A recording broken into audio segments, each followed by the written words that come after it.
Thank you, Presiding Officer. And perhaps at the outset, since the motion refers to pharmaceutical companies, I declare that my nephew Joe works for one, albeit she lives in Sweden, but then it's an international industry.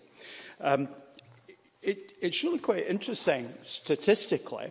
We're told that there may be up to or approaching 40,000 people in Scotland with chronic infection from Hep C. Well, statistically, that means that one member of this Parliament has Hep C. Now, we recognise that there is a social discrimination, and we are perhaps not the most likely cohort of people to suffer from it. But it gives a context and a perspective to the spread of this particular disease.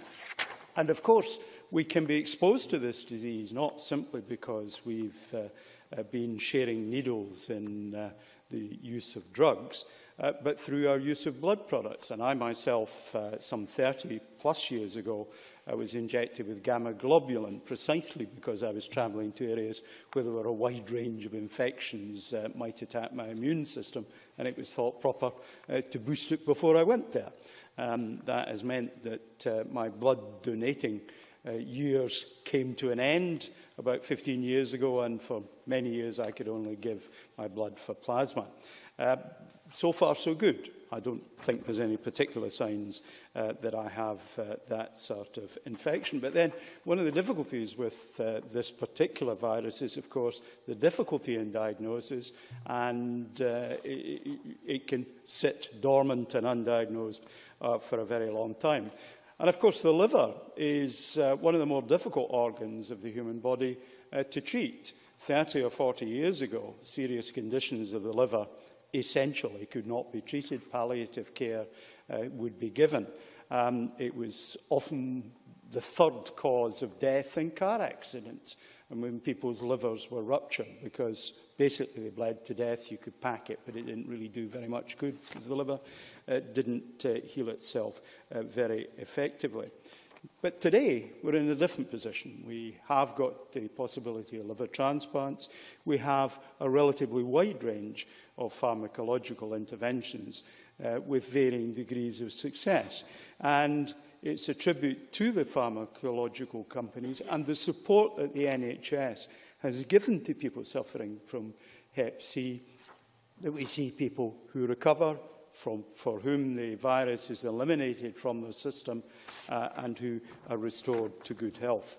And in that basis, I hope that we see much more of that in future. Now, with the pancreas and the liver, we've got two organs of the body that can cause great difficulties. Viruses we're increasingly learn how to deal with. Hopefully, we get on to dealing with prions, the cause of CJD, which is, of course, why I was stopped being allowed to give blood. I congratulate Kevin Stewart on bringing forward this excellent debate. It's timely, it's informative. I'm certainly going away having learned a great deal from the contributions of people here. And of course, I congratulate the trust that looks after and supports people who suffer from Hep C, because when you have these conditions that are both highly variable and often relatively invisible over long periods of time, but also carrying with them a degree of social stigma, having that kind of support is of immense value to people who suffer from it, and I hope they continue to provide that kind of support for many years to come. But I hope even more we eliminate the disease and their efforts become entirely unnecessary. Presiding Officer.